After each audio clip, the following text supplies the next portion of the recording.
Alors, monsieur Lachaussée, bonjour. Bonjour. Je suis vraiment heureux de pouvoir discuter aujourd'hui avec vous. Je me souviens encore de notre premier échange par email. Vous nous disiez que finalement vous avez refusé pratiquement toutes les demandes d'interview. Oui, oui, oui, c'est vrai. Donc pour nous, c'est vraiment une chance voilà, de pouvoir discuter avec vous. Peut-être pour les gens qui connaissent pas bien l'affaire Grégory, est-ce que vous pouvez vous présenter de façon succincte? Oui. Alors, pour me présenter, voilà, je suis un ex-gendarme de la brigade de Bruyères. J'étais en poste dans les Vosges de 1977 à 87. Et donc, je suis, au même titre que mes collègues de la brigade, je suis un des premiers enquêteurs du 16 octobre, hein, et de l'affaire qu'on a appelée et qu'on appelle malheureusement encore, 38 ans après, l'affaire Grégory. Alors, comment j'ai pu arriver dans cette brigade? Il faut se reporter un petit peu en arrière, en 1974, donc c'est un petit peu loin, mais comme beaucoup de jeunes de l'époque, j'ai effectué mon service national, Hmm. pardon, et c'est là que j'ai connu l'armée, avec sa rigueur, cet ordre, ça m'a beaucoup plu. Et en plus, donc j'ai été affecté dans un régiment de chasseurs alpins, dans les Alpes, au Galibier. Et c'est là que j'ai connu un peu le dépassement de soi avec tous les crapahuts qu'on a fait en montagne. Et ça m'a beaucoup plu. Malheureusement, je ne suis pas resté dans ces chasseurs alpins. Je suis revenu à la vie civile, comme on disait à l'époque. Et c'est grâce à mon père qui, lui, m'a conseillé, m'a dit, tu devrais t'intéresser à la gendarmerie parce que lui, il aimait bien tout ce qui était militaire. Donc, c'est lui qui m'a mis un peu le pied à l'étrier et je me suis renseigné et puis j'ai franchi le pas en 1977. Je suis rentré dans cette belle institution qu'est la gendarmerie nationale. Et je ne le regrette pas du tout. D'accord. Voilà. Et donc Bruyères, c'était votre première affectation? Première affectation, Bruyères, oui. Alors depuis Moulins, c'est sûr que moi j'arrivais d'une petite ville de Moulins où c'était la tranquillité. Là j'ai été confronté dès l'entrée à ce qu'est la vraie vie, avec tout ce que ça comporte, les vols, etc., etc. Oui, parce que quand on s'intéresse à l'affaire, on voit aussi tout ce qu'il y a autour. Et C'est finalement, on voit ça. que c'était quand même assez criminogène. Il y a eu quelques meurtres, c'était souvent pour de l'argent. Oui. Euh, Mais comment... je peux vous décrire un petit peu, parce que je pense que vos éditeurs, euh, quand on parle de l'affaire Grégory Villemain, on pense avec la technique d'aujourd'hui. Mais là, je vais essayer de vous resituer un petit peu ce qui est 1984. Moi, quand j'arrive en 1977 à la brigade de Bruyères, le téléphone, c'est une boîte en bois noir avec un combiné en bakélite et puis trois petites touches où il faut baisser, remonter pour passer les communications dans les bureaux, dans les appartements. Vous voyez, on est loin de nos téléphones portables, etc. C'est voilà, on est comme ça. On est au temps de l'estafette, de la 4L. Voilà. On n'est pas dans les comme aujourd'hui. Maintenant, vous avez des centres opérationnels. Les gendarmes, 24 heures sur 24, ils sont là.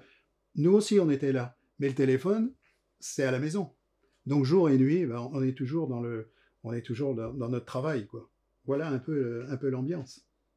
Et ce qu'il faut savoir aussi, c'est que peut-être moins de gens connaissent, la brigade de Bruyères, c'était quand même 32 communes à s'occuper. Mhm. Et pour ceux qui connaissent, c'est d'un côté Padoue, Xamontaru, Édoual, près d'Épinal, et de l'autre côté, c'est Schneeménil-Docel. Donc le territoire est vaste. Donc vous n'êtes pas de la région à la base. Pas du tout. Comment vous êtes adapté? Est-ce que les gens vous ont accepté? Comment... Alors, on arrive, on est jeune gendarme, donc il faut se mettre au diapason, mais on est formé. Donc on est déjà formé en école un peu, je dirais même beaucoup, où on dégrossit, mais où vous apprenez vraiment le travail, voilà, c'est quand vous y êtes vraiment. Et vous êtes chapeauté par un ancien qui est là et qui va vous guider, qui va vous dire, voilà, on fait comme ça, on fait comme ça. Et moi, mon guide, entre guillemets, bien sûr, c'était le gendarme Balthazar Daniel. C'était lui qui m'a formé à mon métier. Et comme lui il était très performant dans tout ce qui était judiciaire, il avait un très bon réseau de renseignements, des agents de renseignement. Voilà, il connaissait beaucoup, beaucoup de monde. Ça m'a beaucoup aidé parce que déjà, je me suis mis à m'intéresser au judiciaire. Mhm. Peut-être plus au judiciaire qu'autre chose. Et ça m'a beaucoup plu. Et c'est comme ça que j'ai hérité, entre guillemets, de son réseau d'informateurs qui me servira beaucoup plus tard, dont dans l'affaire Grégory. C'est vrai que nous, on a eu accès à quelques pièces du dossier, notamment des anacrimes, des choses comme ça. Et quand on voit le nom de la chaussée, toujours à côté, on voit agent de renseignement. Bien sûr. Donc, comment ça se passait au jour le jour, finalement, vous aviez un contact avec la population, enfin... Tous les jours. Tous les jours, c'est le contact. Parce que sur 32 communes, déjà, on a tout ce qui est le travail administratif. Parce que tout ce qui vient en plus, c'est-à-dire les vols, les meurtres, etc., ça c'est en plus. Mais il y a tout ce qui est le travail administratif. Donc on est au contact de tous les gens. Tous les jours, on va voir les gens. C'est comme ça que ça se passe, quoi. Mais ce qu'il faut voir aussi, c'est que la brigade de Bruyères, moi, tout ce qui était crime, accident, tout ça, quand on est jeune, je vous dis, comme je sors d'une ville comme Moulins, on ignore tout ça. Et là, on prend ça en pleine face. Alors, pour en revenir toujours à cette brigade, parce qu'on nous a critiqué.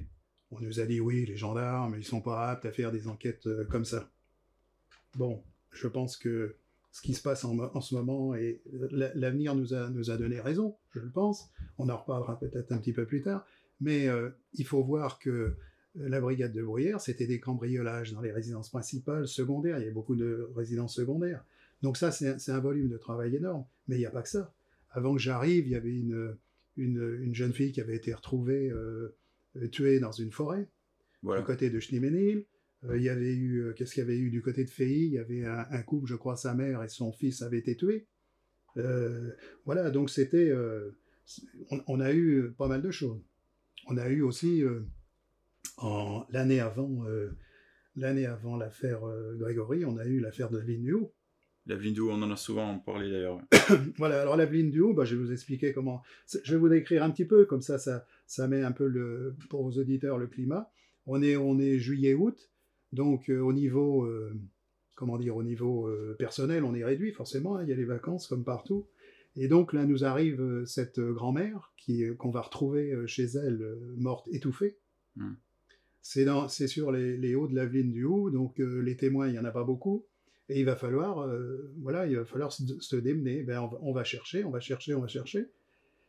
Et je dirais que ça s'est passé un petit peu comme, pour moi, enfin, en ce qui me concerne, comme l'affaire Grégory. C'est-à-dire que on avait nos spécialistes d'Épinal, la brigade des recherches qui étaient venus, et on avait un suspect hein, dans nos radars, on avait un suspect, et donc il était interrogé très tard dans la nuit, ou plutôt très tôt le matin, et il était relâché.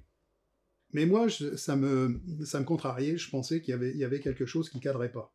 Donc qu'est-ce que j'ai fait? Le lendemain, j'ai pris une voiture, je suis allé le chercher, et je l'ai ramené un petit peu comme ça s'est passé pour Grégory. Et ce que je vous dis, c'est factuel, hein, de toute façon. Donc je l'ai interrogé, et malheureusement, voilà, je lui ai demandé quelque chose de bien précis. Il n'a pas pu me le dire. Il y a eu une incohérence. Vous m'enlevez le mot de la bouche. Il y a eu une incohérence. Et de là, il m'a dit, je n'ai pas tué, mais c'est moi qui ai mis en place tout ça, etc., etc. Vous voyez, donc, tout ça en 15 jours. Donc là, on était vraiment, je veux dire, pour montrer qu'on était apte à faire ces genres de choses. Et au niveau des moyens, c'était comment? Vous parliez déjà du téléphone, tout ça? Alors les moyens sont limités. Hein. Maintenant, vous avez un crime, ça va être l'ADN, on va saisir la voiture, on va faire des prélèvements, etc. Les téléphones, on va les borner. Non, on n'a pas tout ça, nous. Hein. On n'a pas tout ça. L'ADN, pour nous, c'est aux États-Unis, hein, c'est très loin. Nous, qu'est-ce qu'on a? On a le relevé d'empreintes.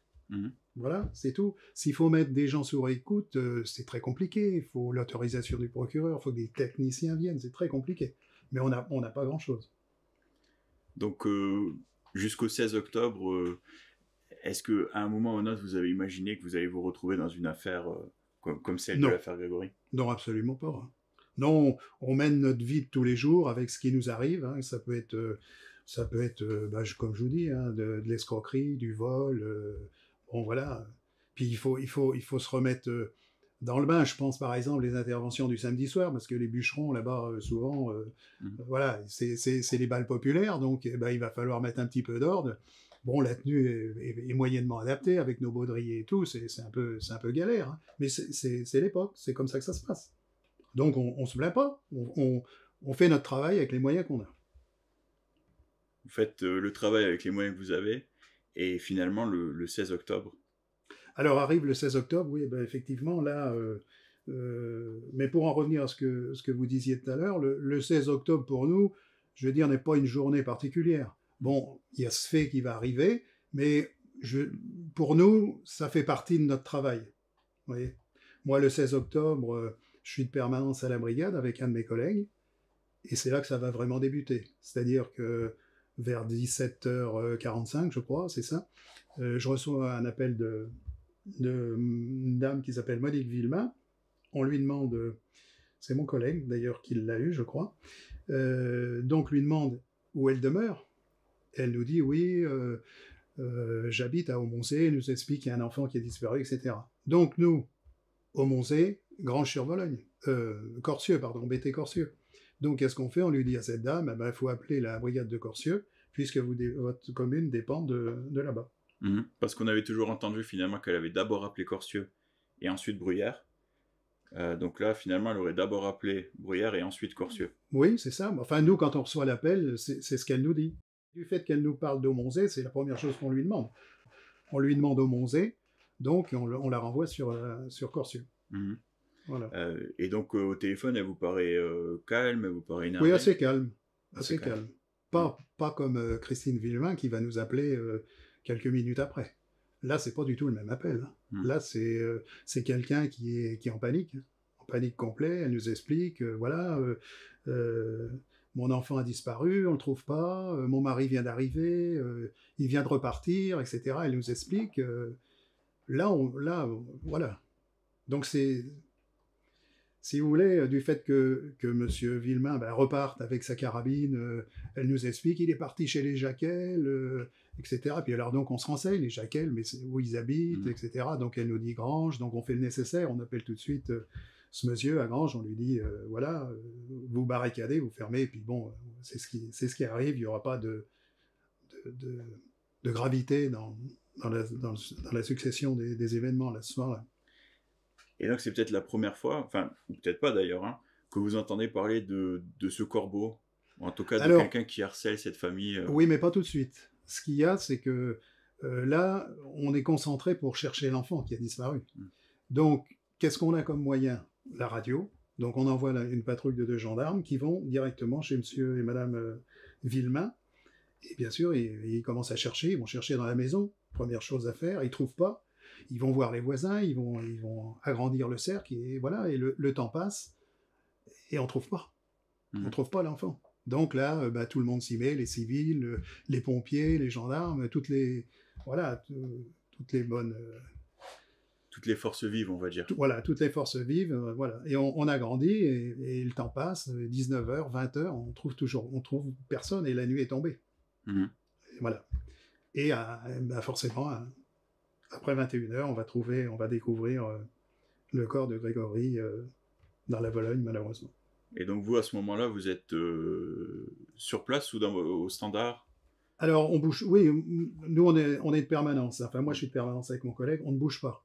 Là, on bouge pas. Mais par contre, il y a des choses à faire du fait que on l'a fait en amont, c'est-à-dire que dès l'instant où on a su que l'enfant avait disparu, on appelle tout de suite notre commandant de compagnie, hein, on signale le fait au capitaine Sesma, hein, qui va se rendre sur les lieux, et voilà, pour les recherches. Mais moi, je reste à la brigade. Et donc vous suivez un peu les interactions par radio? Voilà, on va apprendre, on écoute, on agit, on essaye de téléphoner à droite, à gauche pour essayer de se renseigner, pour voir si quelqu'un n'a pas pu voir cet enfant.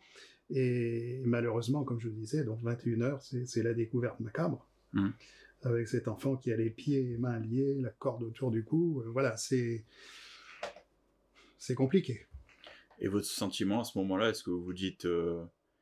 qu'est-ce qui vous passe par la tête? Une affaire banale, ou quand même à ce moment-là déjà vous vous dites... Au départ, dans la disparition, c'est, je dirais, classique, entre guillemets. Par contre, quand le corps est découvert et avec les cordelettes, là, on dit, c'est quand même impressionnant, quoi. Je veux dire, un petit bonhomme de 4 ans mis dans l'eau comme ça, voilà. Donc, il faut faire quelque chose. Donc, on connaît rien de l'affaire, hein. On connaît rien. Donc là, on va faire venir le maximum de la famille de M. Villemain, hein. Donc les parents, déjà M. et Mme Jean-Marie Villemain, etc., etc. Donc la brigade va être vite petite, là, hein. Les locaux vont être vite petits parce qu'il y a beaucoup de monde qui arrive et on entend un petit peu tous les gens. Et c'est là qu'on commence à connaître qu'il y a un corbeau qui ennuie la famille Villemain depuis des années, etc. Là, on découvre un peu tout ce qui se passe, quoi. On a entendu d'ailleurs que Michel Villemain était en garde à vue ce soir-là. Moi, j'ai entendu Michel Villemain, mais moi, il n'était pas en garde à vue, hein. Ouais, c'est pas en garde à vue. Non, je l'ai entendu en témoin libre, hein. Ouais. Et donc, la brigade était déjà remplie. Ah, oui. Et pourtant, c'est que le 16 octobre. On est que le 16, là, oui. À partir du 17, en plus, comme il y avait des journalistes sur place qui ont pris des clichés. Eh bien, c'est-à-dire que là, si vous voulez, le 16 au soir, quand on termine à, je sais plus, peut-être 3-4 heures du matin, bon, chacun rentre, on a une image, une petite image de l'affaire, c'est-à-dire à part ce corbeau, voilà, qui ennuie, mais on sait encore pas trop de choses. On sait pas trop de choses. Mais c'est le lendemain, le 17, quand Monsieur Villemain, Jean-Marie Villemain va recevoir la lettre de revendication. C'est là que pardon, on commence à prendre un petit peu conscience, on se dit, mais c'est un crime particulier. C'est franchement un crime particulier. L'enfant dans la Vologne, les pieds et les mains liés, l'assassin, celui qui l'a mis dans l'eau, revendique son crime par la lettre. Elle est violente, la lettre, hein. Le chef, j'espère que tu mourras de chagrin, etc. C'est violent. Et là, on commence à voir 2-3 journalistes, locaux et pas locaux. Ah, déjà pas locaux dès le 17. Pas locaux. Mais bon, on est dans l'enquête. Voilà. Je veux dire, on n'en prend pas forcément conscience. Et au niveau de l'enquête, d'ailleurs, comment ça se structure? Parce que là, c'est quand même quelque chose d'assez grave. Oui, d'ailleurs, le capitaine Sesma, il a une vue de cette affaire, parce qu'il nous dit, attention, c'est une affaire qui va prendre de l'ampleur, voilà. Donc, eh bien, il va mettre en place un dispositif, mais là, la brigade, c'est une fourmilière, hein. Vraiment une fourmilière, hein. On demande des renforts à la compagnie de Saint-Dié, d'Épinal. Bon, il y a les unités dites spécialisées, les brigades des recherches d'Épinal qui arrivent, il y a la section recherche de Nancy aussi qui vient. Donc là, il y a beaucoup, beaucoup, beaucoup de monde. Donc on se met au travail. Tous les jours, on a des missions, hein. Le capitaine, tous les matins, alors c'est repérage des cabines téléphoniques, parce que donc le fameux corbeau, en plus appelé Michel Villemain, hein, à 17h32, et pour revendiquer aussi le crime. Donc là, il faut savoir d'où il a téléphoné. Il faut savoir qui a écrit les lettres anonymes, parce qu'on apprend qu'il y a eu des lettres anonymes qui ont été écrites depuis un moment. Voilà, il a téléphoné. Beaucoup, beaucoup de travail. Et est-ce que dès le début, vous avez des gens comme ça qui viennent vous donner des informations Alors, c'est à nous. Bien sûr, on a des gens, je ne sais pas s'ils sont venus spontanément, mais c'est à nous d'activer nos agents de renseignement. Alors, je ferai une petite parenthèse, sans entacher le travail de quiconque, hein, mais nous, les gens de la brigade, c'est ce que je disais tout à l'heure, on a un réseau d'agents de renseignement, et on sait chez qui frapper. Forcément, comme la SR ou la BR, ils n'ont pas cet avantage. Ça n'entache pas du tout leur travail, hein, aucunement.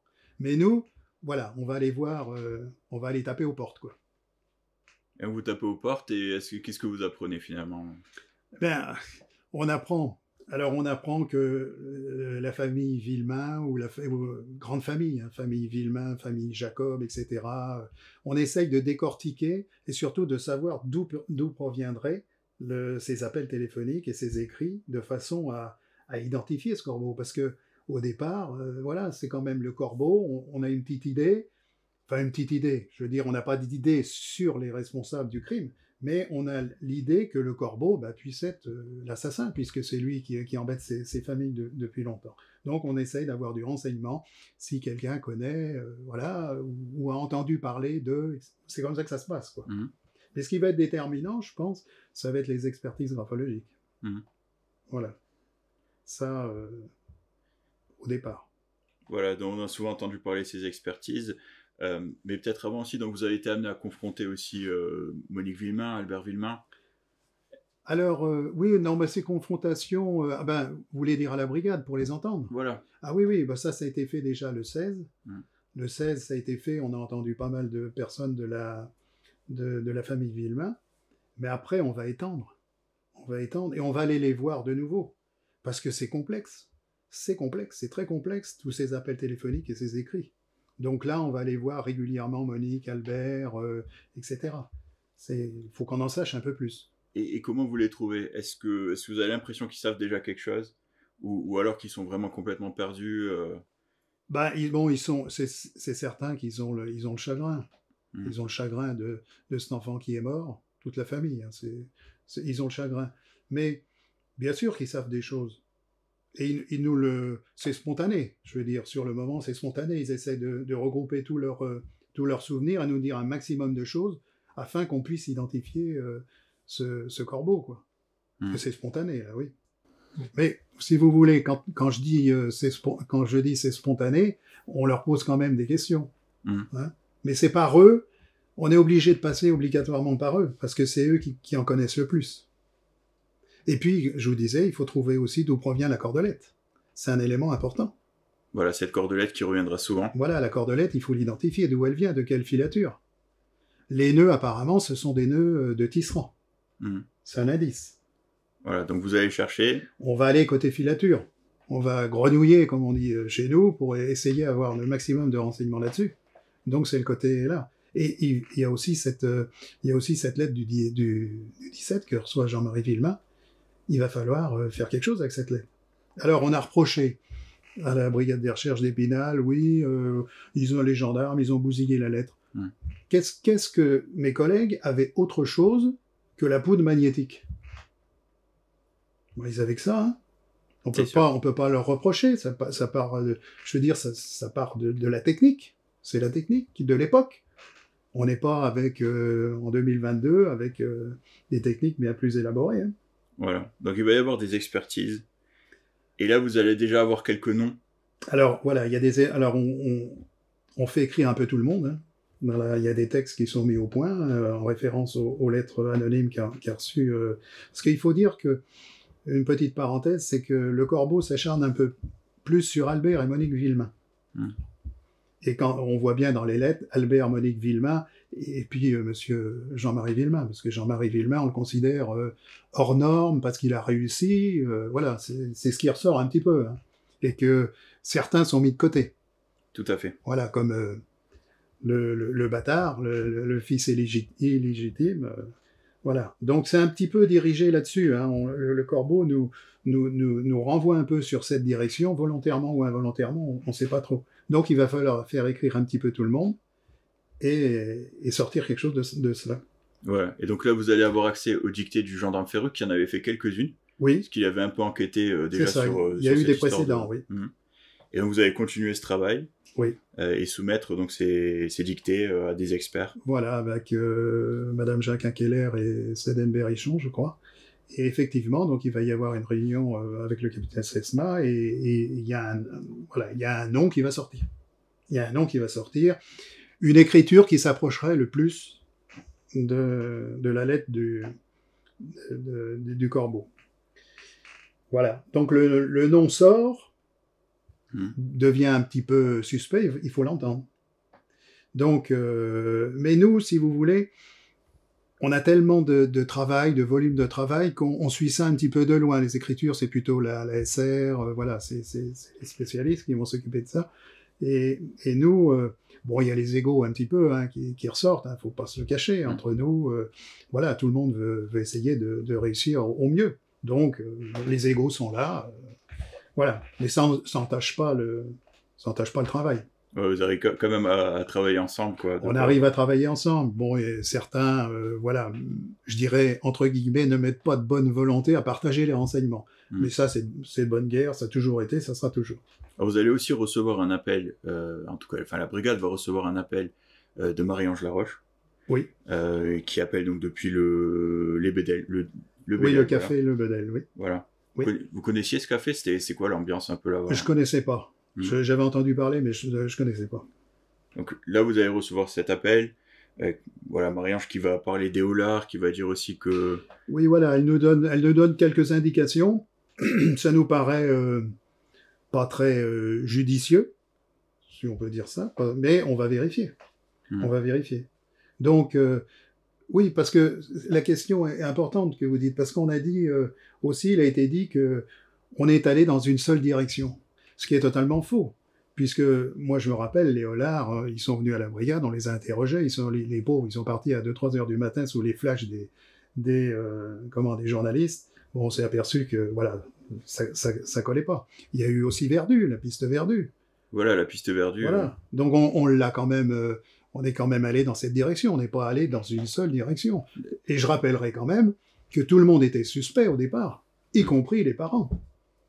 Parce que ça, on a dit, oui, vous êtes allé dans une seule direction, vous n'avez pas cherché. Totalement faux, ça. Tout le monde était suspect au départ, tout le monde. Donc on a éliminé petit à petit. On a éliminé petit à petit. Vous parliez de la piste Verdu et Hollard d'ailleurs aussi. Ça n'a Oui. rien donné. Assez vite, Non. vous êtes aperçu que... Oui, assez vite, on a abandonné, parce que ça collait pas. Je veux dire, avec les alibis qu'ils avaient, non, ça collait pas. Donc vous Parce que là, on cherche vraiment l'assassin. On cherche celui qui était là le 16, qui a enlevé Grégory. Donc, avec le jeu des alibis, ben, voilà, après on vérifie les alibis, ça colle pas. Voilà. Donc on élimine. Donc vous allez finalement vous intéresser à une personne qui ressort de cette expertise. Voilà, une personne qui va ressortir des analyses graphologiques, et donc elle va être arrêtée. C'est la SR qui va arrêter, pour pas le citer, Bernard Laroche, bien sûr. Sachant que Bernard Laroche étant mort, on ne peut plus parler de quoi que ce soit, normalement, de lui, puisque l'action est éteinte. L'action publique est éteinte.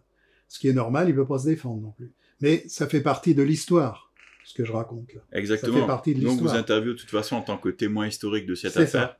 Voilà. Voilà, c'est pas pour un judiciaire ou quoi que ce soit, c'est vraiment pour avoir votre témoignage. Voilà. Et donc il est interpellé, et avec mon collègue, on aurait voulu participer à la garde à vue, parce que nous, on est arrivés sur ce personnage par d'autres biais, par nos agents de renseignement. On avait des choses. Mais bon, on nous dit non, c'est la SR qui s'en occupe, vous restez à la vérification des alibis. Ok, avec mon collègue, on reste à la brigade. Il donne une version et son emploi du temps du 16. Très bien. Et à 23h, entre 21h et 23h, on reçoit un coup de fil donc d'Épinal, qui nous dit, ben voilà, Monsieur Laroche, qui est en garde à vue, donne un alibi, il était chez sa tante Louisette. Et il y avait sa belle-sœur, Muriel Boll, il faut aller vérifier si c'était ça. Très bien, donc on va à rue du Maroc entendre Muriel Boll, en présence de ses parents, puisqu'elle est mineure, elle a 15 ans, et elle nous déroule son emploi du temps, sans aucune difficulté. On est le 30, là. On est le 30 octobre, c'est ça. Bon, sur le moment, elle répond peut-être un petit peu vite, mais on se pose pas la question. C'est en relisant un peu sa déclaration, on se dit, tiens, oui, elle a pas trop réfléchi, mais on prête pas attention à ça. Et les parents, ils sont comment à ce moment-là? Ils ont l'air de... Ils sont, je veux dire, voilà, ils écoutent leur fille faire la déclaration, ils trouvent rien d'anormal, ils nous font pas de remarques particulières non plus. Ils ont accepté d'emblée, d'ailleurs, qu'on l'entende en leur présence, mais il n'y a pas de choses anormales. Et donc on rentre avec notre déclaration, et voilà, ça s'arrête là pour le jour-là, quoi. Et donc, cette garde à vue se termine, donc il l'arrête, et Bernard Laroche est remis en liberté, là.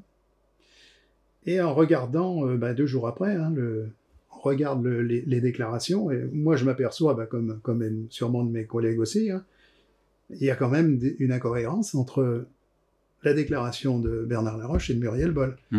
Puisque lundi, quand je suis arrivé, par exemple, Laroche va dire, Muriel était là, et Muriel dit, non, quand je suis arrivé, c'est... Alors, il y a quelque chose qui ne va pas. Voilà. Ils se sont trompés, ils ont oublié, ils ont menti, on ne sait pas. On sait pas. Donc là, moi, le 2 novembre, je me rappelle bien, je vais voir le capitaine Sesma, c'est lui qui donne l'émission, et je lui dis, voilà, mon capitaine, ça colle pas. Il me dit, écoutez, la chaussée, vous en occupez. Très bien, donc j'ai dit, je vais m'en occuper. Donc je vais chercher Muriel Boll, qui fait aucune difficulté. Hein. Voilà, donc vous allez la chercher à l'Aveline. Je vais à la rue du Maroc, chez ses parents, je vais la chercher, elle ne fait aucune difficulté. Donc je la ramène et je la mets dans le bureau de l'adjoint derrière, là. Et avec le gendarmerie Christian, là, qui est décédé malheureusement, et puis le gendarme Levasseur, qui va taper à la machine, son audition, et l'adjudant Lamiran qui va venir de temps en temps, parce que l'adjudant Lamiran, voilà, ce sont les APJ qui vont procéder à l'audition, mais sous couvert de... C'est comme ça que ça se passe partout, voilà. Ils font confiance aux APJ, d'ailleurs, il vient de temps en temps, l'Amiran vient de temps en temps pour voir si tout se passe bien. Et donc, on va installer Muriel sur une chaise, hein, et puis voilà, on va lui demander... René, tu nous redis un petit peu ton emploi du temps, elle nous réitère son emploi du temps du 16. Et là, il faut arriver à la contradiction. Donc, petit à petit, attention, c'est une adolescente de 15 ans, on en a conscience. On n'est pas là pour réussir. Il faut qu'on arrive à ce qu'elle nous dise que c'est vrai, que c'est pas vrai, qu'il y en a un qui s'est trompé, voilà, etc. Donc, au début, c'est difficile. C'est difficile, hein, elle parle pas beaucoup. Il faut retranscrire ce qu'elle nous dit dans un bon français. On lui fait relire, on lui dit, voilà, Muriel, est-ce que elle nous dit oui ou elle nous dit non? Et petit à petit, on va arriver à... il y a le chauffeur du car aussi, qui est pas bon. Ouais. Hein, c'est M. Galmiche, c'est pas M. Chassel. Voilà, donc il va falloir arriver petit à petit... C'est quoi son comportement, en fait, à ce moment-là? Là, elle est un peu renfrognée sur elle-même. Hein. On voit, elle est renfrognée. Mais petit à petit, il faut qu'on arrive à la détendre. Qu'elle se sente en confiance, qu'on n'est pas là pour...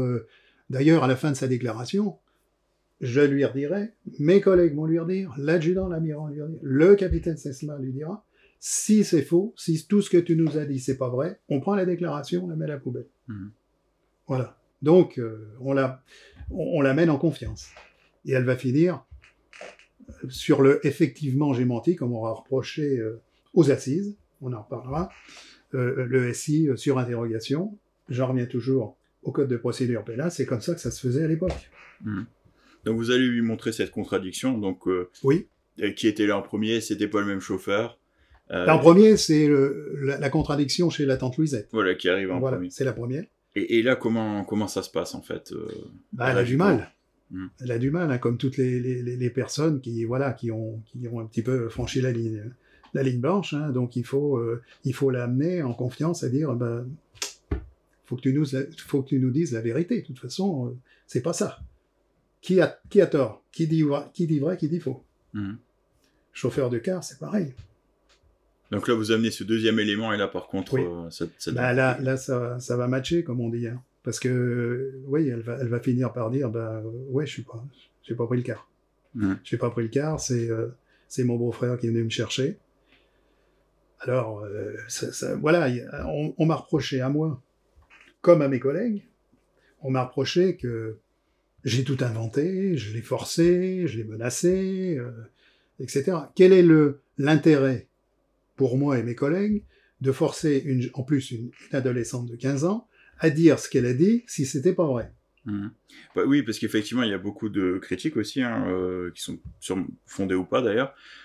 On entend souvent dire que vous auriez dit à Muriel qu'elle allait aller en maison de correction, aussi que Bernard aurait avoué. Système de défense. Système de défense classique. Nous, on l'a pas forcé. Hein. On lui a bien dit à la fin, ce que tu as dit, si c'est pas vrai, on met ta déclaration à la poubelle. Mais D'ailleurs, elle l'a dit, hein, après elle l'a dit, hein, j'étais soulagé quand elle a avoué. Elle a dit, voilà, j'étais soulagé. Donc là, elle va faire ses aveux finalement. Elle va faire ses aveux, et moi, à 13h30, eh ben, avec cette déclaration, bon, je suis assez satisfait de moi, et mes collègues aussi, on est contents hein, quand même, parce que c'est une bonne déclaration. Mais il faut prouver tout ça. Parce que ce qu'elle dit, elle l'a dit, mais il faut étayer tout ça. Et elle dit quoi exactement? Eh bien, elle dit qu'elle n'était pas dans le car, que son beau-frère est venu le chercher au lycée, qu'ils sont partis en direction de l'Épange. Il l'a appelé par son surnom Bouboule, comme si on connaissait son surnom. On est accusé de ça. Après, ils sont allés à l'Épange, ils sont allés vers une maison, il est revenu avec un enfant qu'il a fait monter dans la voiture. Ils sont arrêtés vers une rue barrée, la route de Près, qui était barrée à l'époque, effectivement. Et après, ils sont partis sur Docelles. Il a demandé à Grégory de sortir, et ça se termine là. Et ils repartent. Voilà sa déclaration. Donc sa déclaration, d'ailleurs, qui était exposée à tout le monde. Hein. Je me rappelle d'un Paris Match, d'ailleurs, je dois l'avoir encore, où on voit Bernard Laroche et Muriel avec ma déclaration, j'ai même reconnu ma signature. Alors, quand on parle de violation du secret de l'instruction, c'est un peu léger. Oui, parce qu'en plus, c'est une parenthèse. Ouais, il y avait des gens que vous connaissiez pas vraiment aussi au sein de la brigade de Bruyères à ce moment-là. Des collègues peut-être, des choses comme ça. Ah oui, bah, par exemple, Levasseur, là, qui a tapé la déclaration à la machine, lui, il venait de Provenchères, du côté de Saint-Dié. Voilà. On avait plein d'intervenants comme ça qu'on ne connaissait pas. Mais on travaillait en binôme quand même. Moi, je travaillais avec un binôme de la brigade, donc on essayait de rester. Mais il m'arrivait pour différentes missions de travailler avec des gendarmes qui étaient d'autres unités, hein. Surtout dans le début. Donc là, vous avez ce témoignage. Alors donc, bah voilà, je vais donner ce témoignage à 13h30 au capitaine Sesma. C'est une bonne déclaration, hein, comme je disais tout à l'heure. Voilà, c'est très bon. Et qu'est-ce qu'on va faire? Ben oui, le capitaine nous dit, là, il faut qu'on étaye ça. Donc, n'étant pas dans le cas, il faut qu'on aille voir les adolescents qui ont pris le bus, le 16, pour voir si elle n'y était pas. Je rappellerai dans cette histoire qu'il y a quand même une vingtaine de témoins qui corrobore l'audition que j'ai prise le 2 novembre. C'est encore entre parenthèses. Donc vous allez voir ces collégiens. Le jour même, certains vont nous dire, je crois qu'il y a une seule qui dit qu'elle était dans le car. Tous les autres ont dit... oui, je crois que c'est Nelly Demange. Ça doit être Nelly Demange qui a dit... Et c'est particulier parce qu'elle change... tout à fait, voilà. Mais aussi, alors on m'a accusé, on m'a accusé d'avoir tout écrit. Si j'avais voulu tout écrire avec mes collègues, est-ce que vous ne pensez pas qu'on aurait été plus précis? Tout à fait. Quand elle dit Champ-le-Duc Beaumesnil, on sait bien que c'est pas par là. On a mis Champ-le-Duc Beaumesnil. On a mis. C'est qu'après, bon, hein, c'est facile, descendre la CIPA, à gauche, rue Abel-Ferry, rue du Cameroun, il repasse devant la brigade. Fait important, Pierson et Richard, les deux filles, qui sortent du lycée, qui remontent sur l'avenue de Lattre, et qui voit passer la voiture verte. On l'a pas inventé, ça. D'ailleurs, ce témoignage, il est intéressant parce que ses camarades donc, avons désigné le même endroit que Muriel-Boll, l'endroit où se serait garé Bernard, ce qui est assez intéressant, parce que finalement, ça donne... Tout à fait. Et c'est factuel, ça. Ce sont des déclarations, je veux dire, c'est pas du « Ah oui, j'ai entendu dire, il se pourrait que... » Non, c'est factuel. Hein. C'est comme l'audition. Alors Muriel, elle dit d'ailleurs, je crois dans ses aveux, qu'elle pensait que Bernard voulait aller faire des courses avec elle. Ah oui, pour l'histoire du champion. Du champion, ouais. Alors, je vais vous poser une question. À mon tour de vous poser une question. Si vous pensez qu'ils se sont arrêtés au champion avant d'aller à l'Épange, comment on explique que Bernard Laroche va laisser son enfant à la caisse, bien visible, puisqu'il avait oublié son chéquier, je crois. Muriel sert à quoi, là? Bonne question. Et en même temps, les caissières, elles se souviennent. Et le temps, ça colle pas au niveau temps. Hein. Non, en fait, moi, ce que je me pose comme question, c'est qu'elle fait tout un détour dans ses aveux au niveau du champion, et comme si elle voulait éviter d'en parler. éviter d'en parler, c'est possible, mais le cheminement de la journée, enfin de ce moment-là, n'amène pas à ça. Pour moi, ça n'amène pas à ça. Parce que, on en reparlera après, mais la fin colle bien. Je veux dire, ça, pour moi, ça colle bien dans ce qui a été dit dans les déclarations, au départ. D'ailleurs, par rapport à ces aveux, c'est vrai que sur Docelle, c'est un peu particulier. On a l'impression qu'il manque quelque chose. Qu'est-ce que vous en pensez, avec le recul? Comment ça, qu'il manque quelque chose? On a l'impression que... Sur le final, vous voulez dire? Voilà, sur le final. Que Muriel, elle a peut-être pas tout dit à ce moment-là. Faut lui poser la question. Effectivement. Bon, peut-être que c'est vrai qu'on aurait peut-être pu aller un petit peu plus loin. C'est possible, mais je veux dire, c'est compliqué, la fin d'audition. Je veux dire, elle nous dit... On prend ce qu'elle nous dit. On prend ce qu'elle nous dit. Voilà, on n'extrapole pas, on va pas inventer des choses. Elle nous dit, voilà, il est descendu, Grégory, voilà, il revient seul. Il revient seul. Oui, on met ce qu'elle nous dit. Et déjà, à ce moment-là, elle dit qu'elle a cru qu'il avait remis l'enfant à des amis des parents. Alors ça a été dit... ça a été dit. Par elle. D'accord. Je sais pas. C'est une question. Je crois bien, oui. Je crois bien que c'est... À Lambert? Parce qu'elle quand elle a été entendue par Lambert, alors? Parce que nous, au cours de après sa garde à vue, qui a été annulée, n'est-ce pas, par la loi de 45, je crois, où on nous a reproché, entre autres, que on n'a pas mis en place des choses qui n'existaient pas. C'est pas phénoménal, ça, entre parenthèses, mais je crois que dans cette garde à vue, qui est sortie du dossier d'ailleurs. Je crois que j'avais lu ça dans le non-lieu, en fait. Alors c'est peut-être à Lambert, je sais pas, ça... D'ailleurs, on peut parler de cette garde à vue aussi qui a été annulée, pour des raisons assez particulières, parce que finalement, vous avez tout fait dans les règles de l'art. Plus, voilà. Puisqu'on a fait venir le médecin, on a fait venir son père, qui a lu sa déclaration. Je pense que le code de procédure pénale a été respecté à la lettre, là. Voilà, parce que vous ne pouviez pas anticiper finalement que les lois allaient changer 33 ans plus tard. J'ai écouté dernièrement quelqu'un qui disait « Mais pourquoi vous ne lui avez pas notifié le droit au silence ?»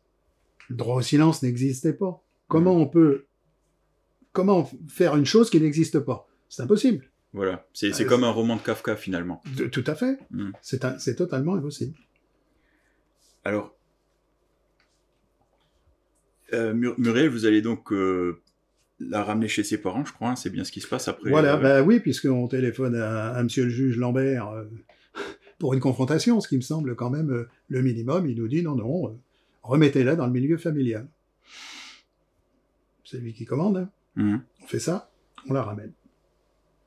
Et à ce moment-là, vous dites quoi? Vous dites... on trouve ça un peu bizarre, surtout sur une enquête comme ça, de remettre un témoin important dans le milieu familial. On se dit comment ça va se passer, c'est sûr. Mais apparemment, je dirais que ça se passe bien, puisqu'il l'entend, je crois que c'est le lundi, et elle réitère. Elle a réitéré. On n'était pas là. On n'était pas là. Oui, et puis le juge Lambert, c'est pas quelqu'un, en tout cas... Un magistrat, hein. Voilà. Peut-être qu'on pourrait revenir aussi sur les médias, à ce moment-là. Parce que là, ça a pris une ampleur quand même. D'ailleurs, vous êtes même obligé de faire des mini-conférences de presse, des choses comme ça. Oui. Donc les gens attendent aussi une réponse. Mais là, c'était une envolée. Hein, quelques jours après, là, tout le monde est arrivé. Hein. François, Europe 1, RTL, j'en passais des meilleurs. Oui, 30, 40, peut-être plus, journalistes. Ils sont là, ils sont à l'affût. Et en plus, c'est une brigade qui n'est pas fermée. Il n'y a pas de clôture. Donc, on va faire une perquisition, on arrive, on a un carton, moi ça m'est arrivé, on a un carton, on a des objets, paf, ils passent derrière, les journalistes se prennent en photo, enfin c'est ingérable, quoi. Voilà, c'est l'anarchie. Tout à fait. Ils font pire que ça, les journalistes. Bon, il y a des bons journalistes, hein, on met pas tout le monde dans le même panier. Il y a des bons journalistes, mais il y en a plus de mauvais. Hein. Et où on va interroger les gens, ils vont les voir après. Qu'est-ce que vous avez dit aux gendarmes? Les plus faibles... Voilà, ils disent, on a dit ça, moyennant parfois par un petit billet. Parce que l'argent, Hein, l'argent, ça a été important dans cette affaire. Hein. C'est le nerf de la guerre. Tout à fait. Donc voilà, il y a ce contexte quand même, les médias qui sont vraiment derrière vous. Oui. Muriel se retrouve donc chez ses parents. Le père, on va quand même lui lire la déclaration de Muriel. Ah oui, l'après-midi, Lucien Boll va venir et on lui donne connaissance de la déclaration, il va la lire. On n'a rien caché, hein. On n'a rien caché. Le médecin est venu, voilà, puisque soi-disant l'a menacé, pourquoi pas la frapper non plus. Le médecin va bien dire, effectivement, elle va dire, bah non, les gendarmes c'est mes copains. On n'invente rien. Hein. Par rapport à Lucien Boll, donc lui il va trouver ça finalement. Oui, il dit que bah voilà, si sa fille a dit ça, bah c'est voilà, il ne conteste pas. Hein. Non, absolument pas. Hein. Il dit si ma fille a dit ça, bah voilà, c'est la vérité. Et donc coup de tonnerre.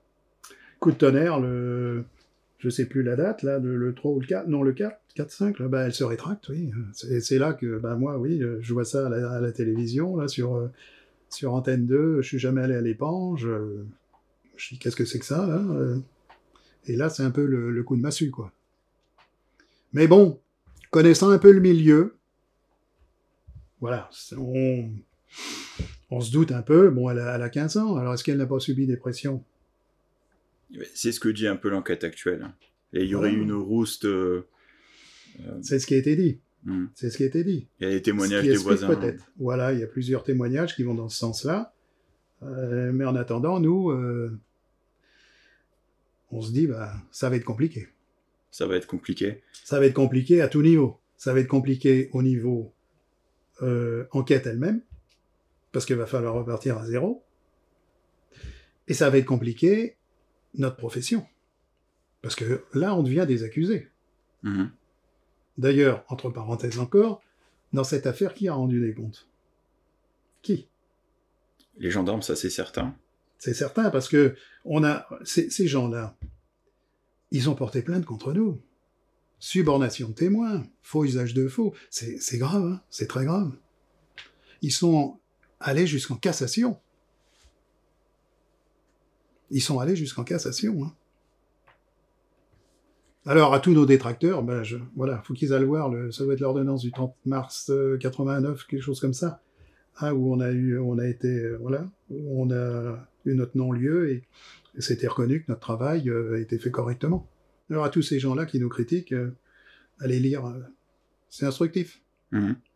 C'est vrai que c'était presque de l'acharnement d'aller jusqu'en cassation. Les confrontations, on a eu des confrontations à droite, à gauche, hein, partout, Dijon, etc. Hein. Mais vous savez, quand vous n'avez pas... Moi, je peux me regarder dans une glace.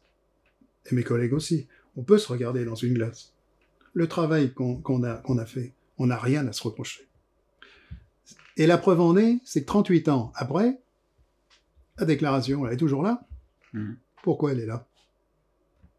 Si c'était vraiment, comme on a dit, vous avez tout écrit, vous avez... Non. Alors, il y a les aveux de Muriel, mais il y a aussi Bernard Laroche, oui. Finalement. Vous l'avez vu ou aperçu, je crois que vous étiez là au moment de l'arrestation. Voilà, bah c'est-à-dire que, voilà, après, quand il y a la déclaration de Muriel, donc là, il faut interpeller... Mais là, c'est pareil, là. La presse, c'est la foire d'empoigne. Quand on va à Granges interpeller Laroche, les journalistes, c'est affreux, quoi. Ils sont là, ils sont partout, au tribunal, mais c'est pour accéder au bureau de Lambert, c'est compliqué, quoi. On voit que la presse, là, ils se déchaînent, quoi. Bah oui, il y a de l'argent à gagner, hein. Il y a des scènes aussi où on entend, on va dire, la population s'écrier assassin. Ah oui. Comment vous gérez ça, vous ? Parce que vous devez gérer aussi... On fait pas attention à ces gens-là. On a l'habitude de côtoyer des gens comme ça. L'intérêt pour nous, et notre devoir, je dirais, même notre devoir, c'est de protéger Laroche. Bon, peut-être qu'il a tué Grégory, peut-être pas, on ne sait pas pour le moment. Il vient d'être vu par le juge Lambert, mais il est hors de question qu'il soit mis sur la place publique et le lyncher. Donc c'est à nous de le protéger. C'est ce qu'on fait. Alors tous ceux qui crient assassin et tout, Ça rentre là, ça sort de l'autre côté. Hein. Mmh. Et donc, vous allez voir, vous, Bernard Laroche, comment est-ce que vous le trouvez là? C'est un ressentiment plus que... Bah, dans la voiture, il parle pas. Hein. Il parle pas beaucoup. On a l'impression, enfin, moi j'ai l'impression aussi, hein, mais mes collègues l'ont dit, je crois, c'est que il se demande ce qui lui arrive, quoi. C'est cette impression, ce silence. Moi, quand on sort tous les deux, hein, d'ailleurs, sur les vidéos, on le voit, hein, j'essaie de lui parler à Bernard Laroche, il me parle pas.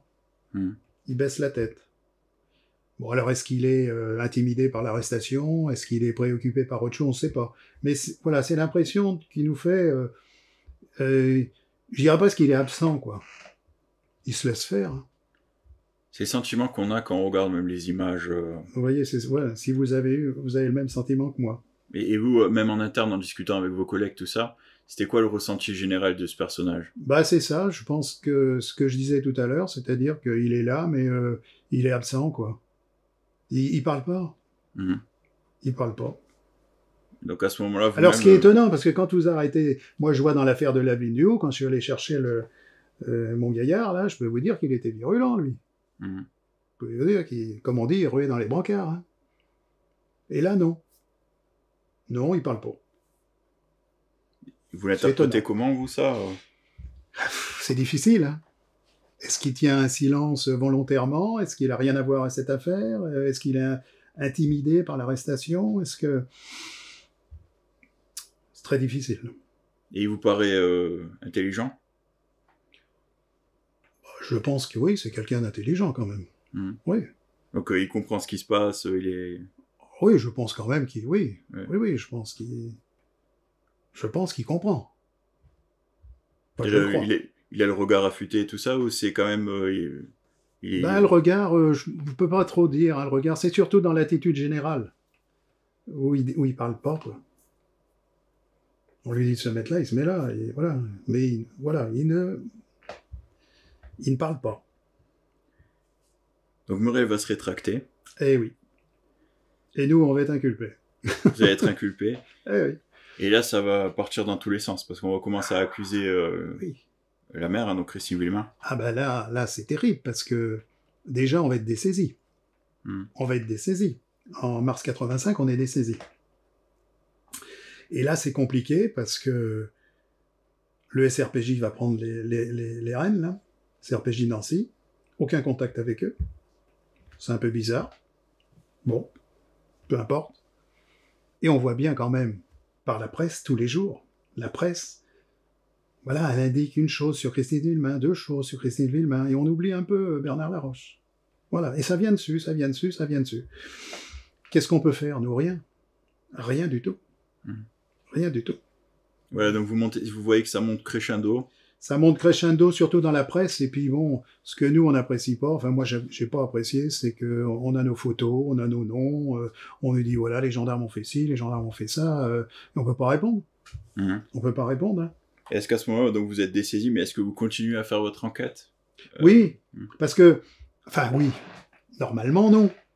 Mais par obligation, je dirais, on est au contact de ces gens tous les jours. Et tous les jours, qu'est-ce qu'on vous parle? On vous parle de l'affaire Grégory. Mais pour en revenir à ce que vous disiez tout à l'heure, quand on voit cette presse omniprésente et qui nous charge un peu quand même, pour pas dire beaucoup, on attend un peu un soutien. Soutien, il vient pas beaucoup. Hein. Qui c'est qui vous a soutenu finalement? Ben, vous enlevez le colonel Sesma, vous retournez. Vous savez, c'est quand vous êtes inculpé, quand nous on est inculpés là. Vous retournez. Vous pensez que vous avez une équipe derrière vous. C'est comme, vous voyez, voilà, vous avez des combattants. Vous apercevez que vous êtes tout seul. Hein. Et là, c'est dur. Hein. Et le colonel Sesma, quand même. Ah, le colonel, toujours là. Toujours là. D'ailleurs, ce qu'il fait encore, moi, je félicite de ce qu'il fait. Parce qu'il monte au créneau. Et dans votre émission, il le dit d'ailleurs, hein, il a des procès. Hein, parce que, voilà. Mais à part lui... Bon, je ne vais pas jeter la pierre à la gendarmerie, parce que, je vous ai dit, c'est une très belle institution. On s'est senti un peu comme ça. C'était peut-être qu'un sentiment, mais on l'a senti. Vous avez eu l'impression... On a eu l'impression. Bon, après, ça s'est arrangé. Ça s'est arrangé. Mais ça a eu des conséquences peut-être aussi sur votre carrière ensuite Oui, Mais on en reparlera de ça, un petit peu plus tard. On en reparlera. Alors, vous nous disiez, vous continuez à enquêter, malgré Alors, vous? oui, c'est-à-dire que, comme je vous disais tout à l'heure, ben voilà, on va voir les gens. Et va arriver le deuxième clash pour moi. Le premier, c'était Muriel. Le deuxième, ça va être Clodon Colin. Parce que là, ce qu'on m'a reproché, qu'on me reproche encore aujourd'hui, malheureusement, c'est que je vais obtenir de Claude Colin un renseignement important. Mais, il y a un mais là-dedans, c'est que je vais être accusé de ne pas avoir renvoyé le renseignement, ce qui est totalement faux. Alors, pour vous situer, pour vos auditeurs qui ne connaissent pas, Clodon et Colin, la famille Clodon, c'est une famille qui a une ferme à l'Épange, rue des Bosquets. Une grosse ferme.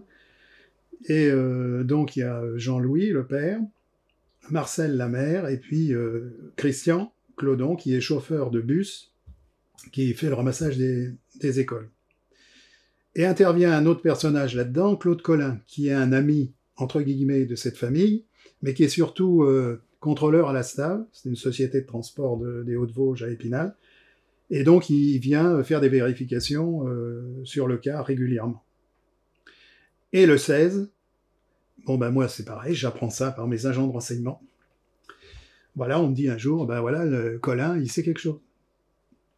Il sait quelque chose. Donc je vais voir Colin. Mais Colin, il est fermé. Une fois, 2 fois, 10 fois, 15 fois, je ne témoignerai jamais. Et donc vous allez voir chez les Clodons. Voilà, à chaque fois, j'essaye de me rencarder pour savoir quand est-ce qu'il vient, parce qu'il vient pas tous les jours. Et à chaque fois que je peux, j'essaie d'aller voir ce monsieur. Et finalement, un jour, bon, il va craquer, c'est sûr. Et il va me dire, bah ouais, monsieur Lachaussée, voilà, j'ai croisé une voiture verte. Très bien. Alors, ce que je vais vous dire, c'est encore pas moi qui le dis. Il faut reprendre la déclaration du 23. Il y a des dates qui restent dans votre mémoire. Ils peuvent se dire, mais comment il sait ça, les dates? Mais c'est des dates qui restent dans la mémoire. Ça va être le 23/11/90, où il est entendu par le président Martin, à Action-Rue Longemer. Et qu'est-ce qu'il dit, Colin? Il dit que l'histoire de la voiture verte, quand il est arrivé par la rue du Bois, eh bien voilà, il a croisé une voiture verte qui montait, qui est rentrée dans la ferme Capel. Bon, ça, c'est le premier renseignement. Mais surtout, le renseignement qu'il donne, important, c'est qu'il dit voilà, c'est pas Jean-Louis, le mari de Marcel, qui a emmené. Alors, oui, pour vos auditeurs, il faut savoir que en dessous du chalet de chez Jean-Marie Villemain, il y a un parc avec des vaches qui appartient à la fermière Marcel Clodon, et que tous les jours, ils vont chercher les vaches depuis ce point, qu'ils ramènent par la rue du Bois, et qui arrivent vers la rue des Bosquets pour rentrer dans la ferme. Voilà, c'est comme ça se passe tous les jours à 17h15.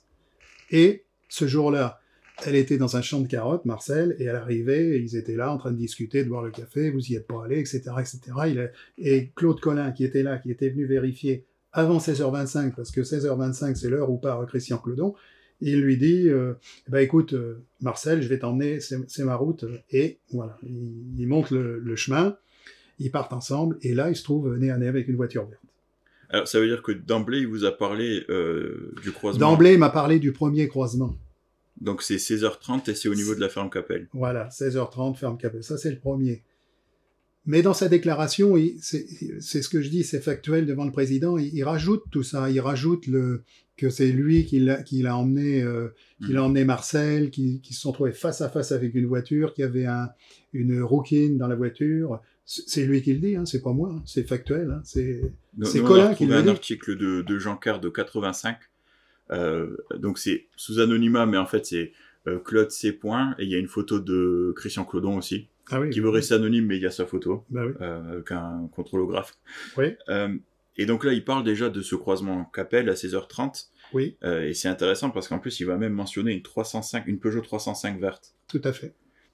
Alors, donc, Colin, il va sortir de ce long silence. Oui. Comment ça se fait qu'il ait gardé silence comme ça? Donc, alors, moi, je pense que quand ils ont vu l'importance que prenait cette affaire, ils ont pris peur. Ils ont pris peur. Que ce soit Colin, Marcel Clodon, ce sont des humains. On a parlé de menaces aussi. Oui, parce que, toujours dans cette déclaration de Colin devant le président Martin, il a bien dit, Marcel Claudon a reçu des menaces écrites. J'ai vu les lettres. Je les ai parcourues. C'est lui qui le dit, c'est factuel. Hein. C'est pas moi. Ouais, il dit même dans un de ses PV que d'après lui, ça venait du clan Boll. Ça, c'est vous qui le dites. Ça, c'est moi qui le dis, mais on mettra le PV peut-être à l'écran. Vous pouvez. C'est vous qui le dites. C'est vrai que c'est particulier. Moi, ce que je trouve bizarre dans cette histoire, c'est que finalement, même les Méline est menti pour les défendre. Parce que eux, ils vont dire que finalement, c'était bien la mairie qui était oui, mais bon, Méline sont des gens âgés aussi. Moins que Marcel Claudon. Mais essayons de nous remettre un petit peu dans cette ambiance de 84. Quand vous recevez des lettres qu'on dit on va foutre le feu à votre ferme, on va s'en prendre physiquement à vous. Parce que c'est ce qu'il a dit, Colin. On est des humains. Hein. Il y a un moment donné, on prend peur, on se dit, bah non, je fais marche arrière. Est-ce qu'on peut lui reprocher ça? Je pense pas. Je pense pas non plus, mais c'est vrai que c'est quand même un crime. C'est un élément déterminant, c'est sûr. C'est un crime horrible, c'est un élément déterminant. C'est vrai que c'est dommage que ça vienne si tardivement. C'est quand même dans le dossier. Ah, vous savez, tardivement, quand j'étais à la brigade 10 heures, là, quand je suis revenu, voilà, j'ai des collègues qui sont venus m'interroger là-dessus. Ils m'ont bien fait comprendre que j'avais planqué le truc, quoi, sous le tapis. Alors que c'est pas vrai, parce que j'avais fait un écrit. J'ai fait un écrit sur le O2, c'est comme ça que ça se faisait, envoyé normalement à Lambert, et un qui reste à la brigade. Alors, ils m'ont dit, on n'a pas retrouvé à la brigade. Lambert, je comprends, puisque la piste La Roche, il voulait plus en entendre parler. Ce qui est bizarre, c'est qu'on ne retrouve pas à la brigade. Bien sûr, ça va pas dans mon sens. Hein, on va dire la chaussée, il a gardé l'enseignement sous le coude, il a rien dit. Quel était l'intérêt? Aucun. Surtout que c'était quand même un bon enseignement. Alors, heureusement, pendant le procès, il y a eu des confrontations. Oui. Alors, les assises, c'est pareil. On peut revenir sur la déclaration de Muriel, parce que, bon, vous savez comment ça se passe dans les assises. Vous êtes enfermé dans une pièce, le procès est à côté, mais vous entendez, hein. Faut pas rêver. Hein. Et moi, quand j'entends Colin, le président Ruissel, il lui dit, est-ce que vous connaissez Gendarme La Chaussée? Il dit, ah, moi je connais pas du tout de Gendarme La Chaussée. Ça fait drôle, hein. Ça fait drôle, Colin, qui vous dit ça, alors qu'il vous a dit des choses, et puis il me connaît pas. Vous voyez un peu les rétractations, on revient en arrière, j'ai jamais dit ça, etc. Nous, on n'a jamais varié. Moi, j'ai jamais varié. Hein. Jamais. Et vous l'expliquez comment? Pression?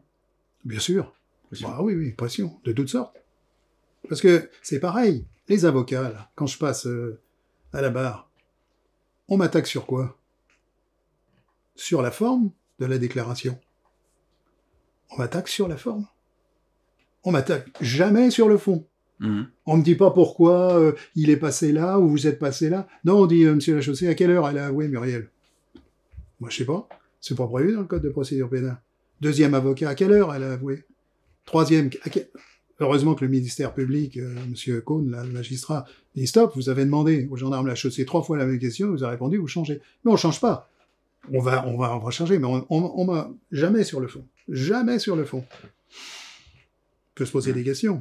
D'ailleurs, Garot, il y aura un incident, d'ailleurs, il y aura un incident de séance, puisque Pron va demander à ce que je sois, c'est pas une condamnation, je sais plus quoi, on va de faire un papier, comme quoi ce que j'ai dit, c'était pas vrai. Et Garot va se lever, l'avocat de Jean-Marie Villemain, il va dire, oui, vous parlez du gendarme La Chaussée, c'est le meilleur, etc., etc.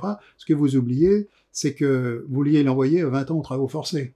Parce que la subordination de témoin, si on est en cassation, je peux vous dire, voilà, c'est quand même... C'est encore une petite chose. La forme pour le fond. Ouais, c'est vrai qu'il y a eu beaucoup d'accusations, notamment en subordination de témoins. Ah oui. Et quand même assez grave. Hein. Jusqu'en cassation, hein. Ça monte haut, là, quand même. Hein. Et vous l'avez vécu comment? Je veux dire, même au niveau familial, tout ça, ça a dû... vous prenez ça en pleine tête. Et comme je vous dis, surtout, c'est que vous retournez, quoi. Puis là, vous dites, bon, alors ce que vous avez pour vous, c'est votre travail. La vérité. Comme vous avez toujours dit pareil. Et c'est la vérité, on peut pas dire autre chose. On n'a forcé personne, c'est factuel, on a amené des éléments. Voilà. Vous pouvez pas vous tromper. C'est quand on ment qu'on se trompe. Alors j'aimerais bien revenir quand même sur le fond, par rapport au croisement de 16h30. Oui. Ferme-Capelle. Comment ça se passe exactement? Parce que là aussi, on n'a jamais vraiment compris qui passe où, Le cheminement. le Ah oui. cheminement, qui vient d'où. Alors, le cheminement, si on part du principe que, bon, il faut connaître un petit peu le... C'est pareil, on a beaucoup décrié les Vosges. Hein. Les Vosgiens, on les a mis dans des états, on a dit que c'était des arriérés et tout. Moi, j'ai fait 10 ans, je peux vous dire, c'est des gens... Bon, bien sûr, c'est comme partout, il y a des bons et des mauvais. Hein. Mais moi, je ne critiquerai jamais les Vosgiens. Hein. C'était des personnes d'aplomb. Et il faut savoir, pour en revenir à ce que vous dites, dans ce petit chemin, quand vous êtes au Bosquet, vous rejoignez l'orée du bois. L'hiver, quand il y a du bois coupé, bon, ils s'embêtent pas, hein, ils mettent ça sur le bord de la route. Donc vous ne pouvez pas passer. D'accord. Donc là, il faut s'assurer que celui qui va enlever Grégory, il va monter par les champs, c'est la rue des Champs, c'est normal, puisqu'il faut qu'il voie l'enfant en passant devant. Entre parenthèses, si j'avais, et mes collègues, dans l'audition de Muriel, voulu que ça tienne la route, j'aurais dit, la Roche s'est arrêtée, enfin, voilà. Quand, à l'orée du bois. Bah, il s'est arrêté devant la maison, hein. Bon, bah, elle a pas dit ça, hein. Non, c'est la patte d'oie, ce qui est assez particulier. Voilà. C'est pour vous dire qu'on a mis ce qu'elle nous a dit. Et donc, il faut s'assurer que ce passage est libre. Donc, je pense que c'est un repérage. 16 heures et des poussières, il monte par les champs, l'orée du bois, il redescend, le chemin est libre. La voiture qui est croisée à 17h, on estime 17h17, hein, par Colin. Parce que ce qui est intéressant, c'est qu'il y a une synchronicité. Dans les deux croisements, il va reculer. Oui. Eh ben, le croisement, il va rentrer chez Capel directement. Ah, d'accord. Il rentre chez Capel, comme s'il habitait là. Mais bon, Colin... il vient d'en haut, en fait? Oui. Hop, non, il vient des Bosquets. Donc, il vient des Bosquets? Voilà, il vient des Bosquets, le petit chemin, là, l'orée du bois, et il redescend rue des Champs. Puisqu'il se trouve face à Colin. Qui arrive chez... et donc, chez lui, Colin, il vient d'où exactement? Bah, il vient de l'orée du bois. Rue des Champs, l'orée du bois, je pense. Il arrive peut-être, comme il vient d'Épinal, il vient peut-être par le Fin-Vérel. C'est possible. Ou il arrive peut-être par la route de Celle-Schneeménil. D'accord. Possible. Tandis que le deuxième, oui, celui avec Marcel Claudon, il se trouve face à face vers l'éolienne, là. Voilà, c'est la fameuse éolienne. Voilà, puisqu'elle dit dégage, etc.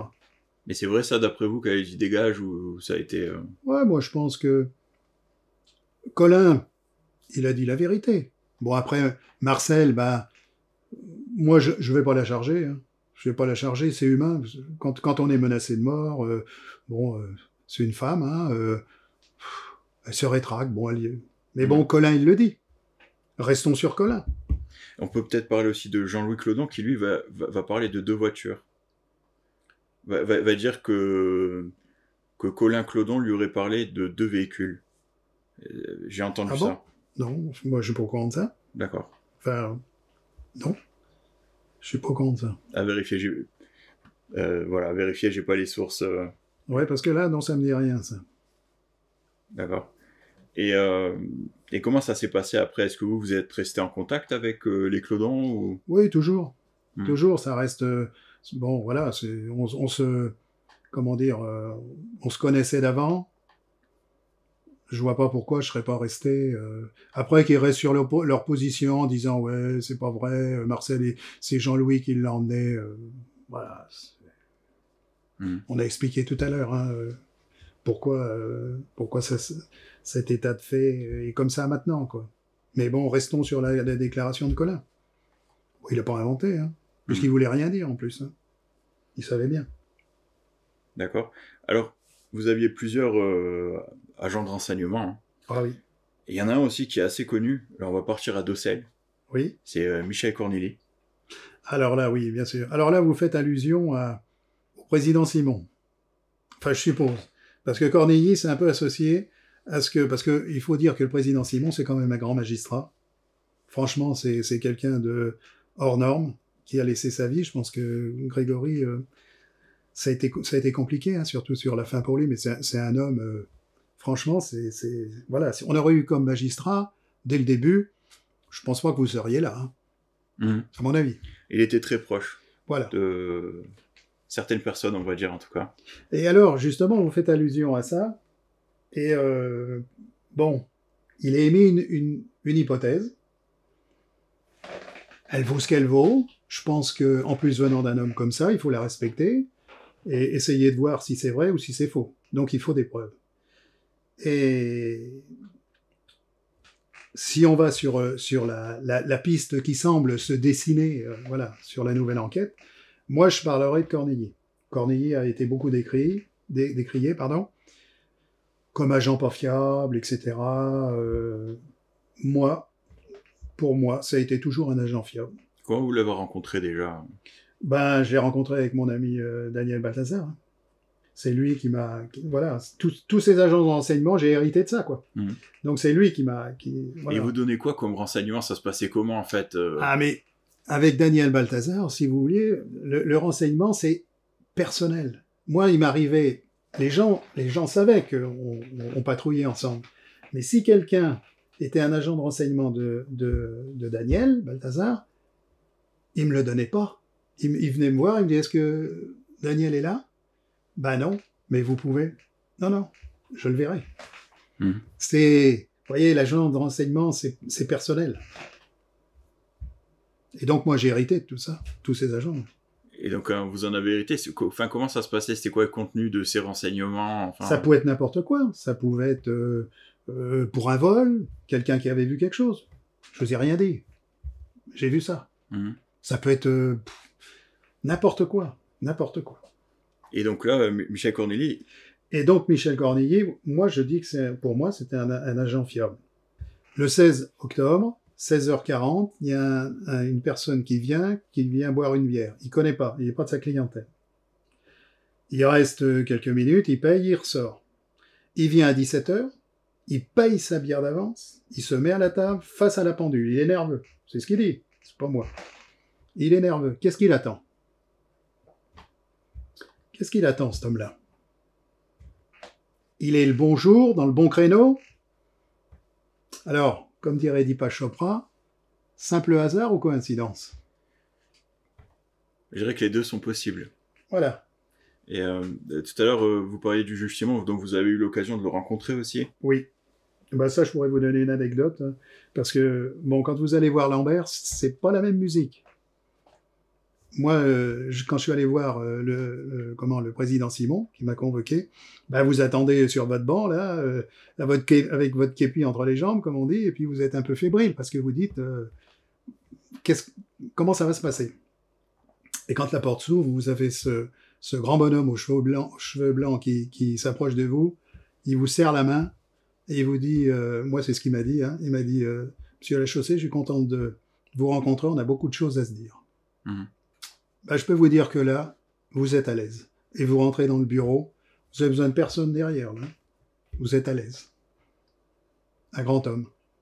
Et le contenu, enfin, si vous voulez peut-être en parler. Ben, le contenu, il m'a demandé ce que j'ai fait, hein, voilà, ma participation. Hein. Donc j'ai dit, j'ai dit ce que j'avais à dire. Mais ça, vous sentez pas de piège, vous sentez pas une personne qui est là aux aguets, d'essayer de vous poser une question pour vous piéger. Non, c'est sincère, voilà. Il vous met jamais en difficulté. Si difficulté il devait y avoir. Mmh. Mais je vois pas où peut y avoir où la difficulté peut être. Donc vous l'avez rencontré plusieurs fois ou juste Non, c'est la seule fois. Mmh. Mais il est ancré dans le souvenir. Et ensuite, quand vous avez vu tout ce qui s'est passé, il s'est fait piéger par le nouveau détective, tout ça, ça a dû... C'est ce que je disais, la presse, les mauvais journalistes. Les journalistes, vous leur donnez ça, ils prennent ça. Et pourquoi? Pour l'argent, c'est ce qu'on parlait tout à l'heure. Il y a des sommes d'argent faramineuses. Faramineuses. L'argent, toujours l'argent. Le scoop, le buzz, comme on dit maintenant. Voilà, le buzz, ouais. C'est ça. C'est à celui qui va faire ça. Même des fois sans argent. Oui, c'est vrai. Parfois, c'est encore pire. Là. C'est encore pire, ouais, tout à fait. C'est encore pire. Mais ce qui est un petit peu... Bon, ce qu'il faut pas oublier quand même dans cette affaire, et on a tendance à l'oublier, parce que toute cette presse nauséabonde, là, j'entends des choses, moi, c'est terrible sur les gendarmes. J'en ai entendu un il y a quelque temps, qui disait, oui, la déclaration de Muriel, elle est tapée sur une machine à écrire à 2 doigts. Qu'est-ce qu'il en sait, celui-là? Il était où le 16 octobre? Il était où le 2 novembre? Moi, je critique pas son boulot. Je critique pas. Personne peut nous critiquer. Seul Dieu peut nous critiquer. Alors, tous ces charlots d'humoristes, là, ça vaut même pas le coup avec leurs blagues salaces. Mais ce qu'on oublie, c'est quand même ce petit bonhomme de 4 ans. Hein. On lui a quand même ôté la vie à ce gamin. Ça, c'est dur. Moi, j'ai rencontré qu'une fois. Parce qu'un jour, j'étais avec justement Daniel Balthazar et on devait remettre une convocation militaire. Parce que c'est ce qui se faisait à l'époque, je ne sais pas si ça se fait encore, pour certaines personnes, comme Jean-Marie, il devait aller faire une période militaire. Et je me rappelle qu'on a eu du mal à trouver sa maison. Sur les Hauts-de-l'Épange, il venait de construire, donc on a vraiment peiné. Et donc, une fois trouvé, il ne pouvait pas la faire, donc on est entré. Hein. On a trouvé une maison bien tenue, la mère très attentionnée, le père pareil, mais des gens charmants, quoi. Et ce petit bonhomme, là, forcément, il était attiré par nos pistolets, etc., etc. Donc, dans votre imagination, quand vous repensez à ça, parce qu'on n'y pense plus à ça. Ouais, mais c'est souvent le cas, même nous, quand on se rend sur place, on prend beaucoup de recul parce qu'on s'aperçoit que c'est des vrais gens. Tout à fait. Je pense que souvent, les gens qui ont vécu cette histoire à travers les médias, tout ça, ils sont complètement déconnectés de cette réalité. Et c'est des vraies vies, c'est une vraie histoire. C'est pas, non. C'est pas une fiction. Pas du tout. Pas du tout comme ce que vous voyez à la télé. Hein. Mais au-delà de tout ça, les dégâts dans cette affaire sont énormes. Grégory en premier. Les parents, Jean-Marie et Christine. Vous vous rendez compte? Les dégâts? Mais c'est énorme. Christine Villemain accusée, mise en prison. Les gens, ils se foutent de l'absence totale de charge qu'elle a eue en 93. Pourtant, c'est évident, c'est du factuel. Et vous voyez encore des gens qui vont vendre des bouquins, qui vont aller sur les plateaux télé pour dire que Christine Villemain est coupable. Il faut quand même le faire. C'est aberrant. Et on peut aller encore plus loin. En prenant, peu importe, Muriel Boll. La vie qu'elle a eue, cette gamine. Ouais, le colonel Sesma, il dit à corps défendant, elle s'est retrouvée là-dedans. Tout à fait, je suis d'accord. Je suis d'accord. Mais sa vie a été bousillée. La pauvre, je l'ai jamais revue. Mais bousillée. Et puis tout le reste, Bernard Laroche, Marie-Ange, tous ces gens-là. Je veux dire, leur vie a été détruite. Même le juge Lambert, peut-être, parce que bon, il s'est quand même suicidé. Oui. Il était impacté aussi, lui. Ouais. Très impacté, hein. C'est toute cette médiatisation, peut-être c'est pour ça aussi que vous êtes tenu un peu à l'écart de tout ça. Oui, déjà dans notre métier, c'est la règle, mais c'est aussi bien. C'est aussi bien. Bon, mais comme je disais tout à l'heure, il ne faut pas mettre tout le monde dans le même panier. Il y a eu des bons journalistes, hein, des journalistes compétents. D'ailleurs, il y a eu un reportage qui a été fait il n'y a pas très longtemps, là. Je ne sais plus, c'est Dubois, je crois qu'il s'appelle. Oui, tout à fait. Ouais. J'ai trouvé très pertinent. Je veux dire, très, très pertinent. Bon, il faut voir à l'usage. Mais il y a eu des très mauvais. Hein. Je pourrais citer des noms, mais je ne vais pas le faire. Oui, je pense qu'on les connaît tous. Voilà, vous les connaissez aussi. Mais d'ailleurs, par rapport au reportage de Monsieur Dubois, donc il y avait aussi René Jacob, qui reconnaît la voix de... Oui. Enfin, qui croit reconnaître en tout cas la voix de Jacqueline Jacob. Oui, apparemment. Peut-être, d'ailleurs, de façon conclure aussi, l'enquête actuelle, ça vous évoque quoi, vous Moi, honnêtement, je suis un éternel optimiste. Même ma dernière minute, je suis optimiste sur ma vie. Vous voyez, je pense que ça pourrait être... On saura, parce que je pense qu'il y a des écrits qui sont cachés encore. Plusieurs personnes, quand elles vont décéder, peut-être avant, je ne sais pas. Mais je pense que c'est écrit, quelque part. C'est écrit. Et là, on saura vraiment ce qui s'est passé. Mais moi, je pense qu'on n'est pas loin de la vérité. Notre enquête gendarmerie, je parle. Notre enquête à nous, ce qu'ont fait les gendarmes, les premiers, hein, je veux dire, hein, même après, c'est du bon boulot, ce qu'ils ont fait et ce qu'ils continuent de faire encore. Et je leur souhaite de réussir. Hein, je leur souhaite de réussir. Mais on s'apercevra qu'on ne s'est pas trompé. Il y a peut-être autre chose. Il y a peut-être autre chose. Bon, vous avez été dessaisi, donc vous n'avez pas pu aller plus loin. Voilà, tout à fait. On aurait continué.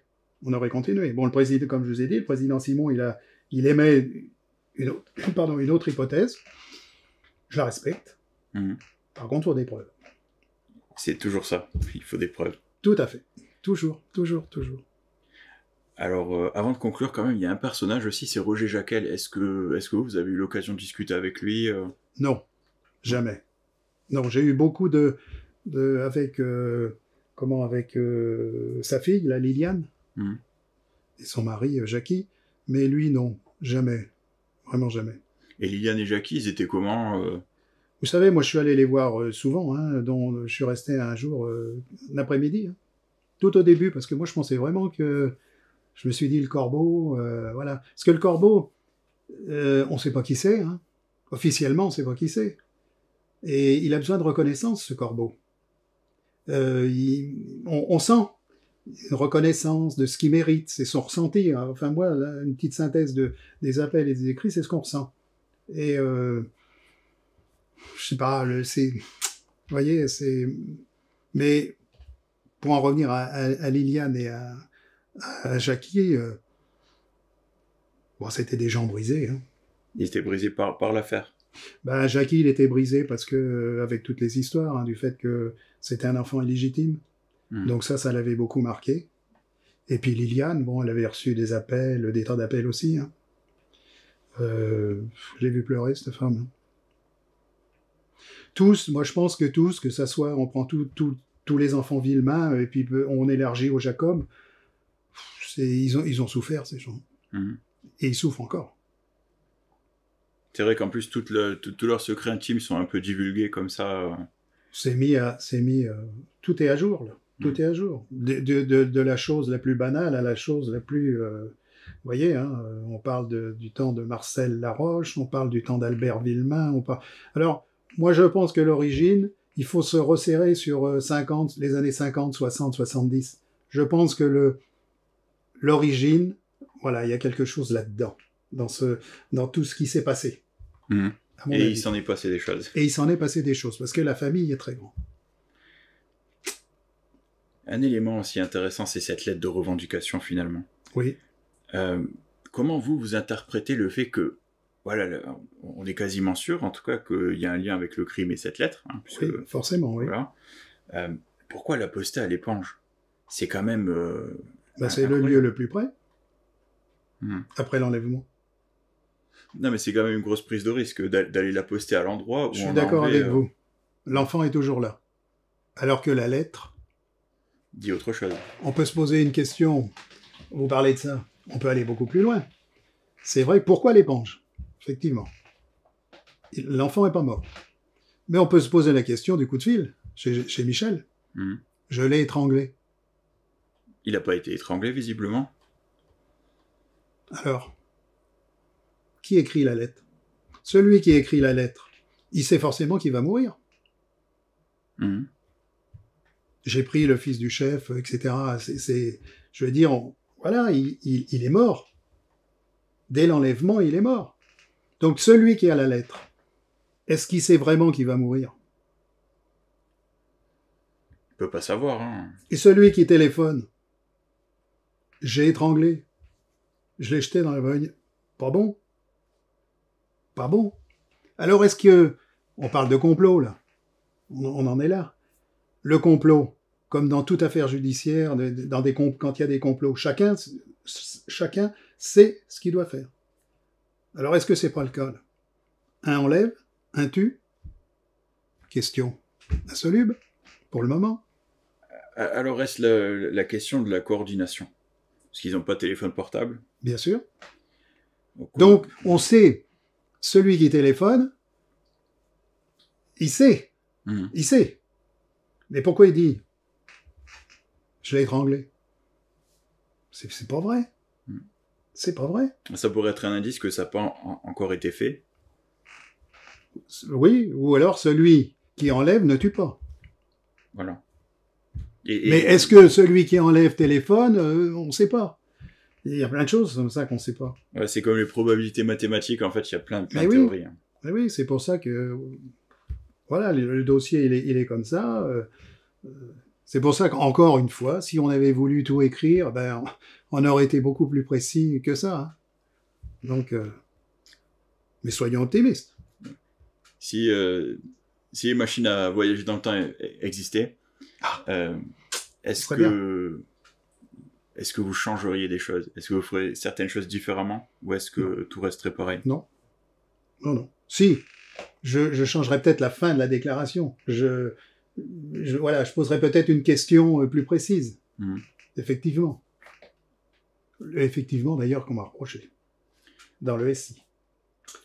Entre parenthèses aussi. Mais non, je changerais rien. Alors, pour les auditeurs, SI sur interrogation. Voilà, SI sur interrogation, ce qui était prévu. Mhm. Mais moi, vous savez, je suis un éternel optimiste.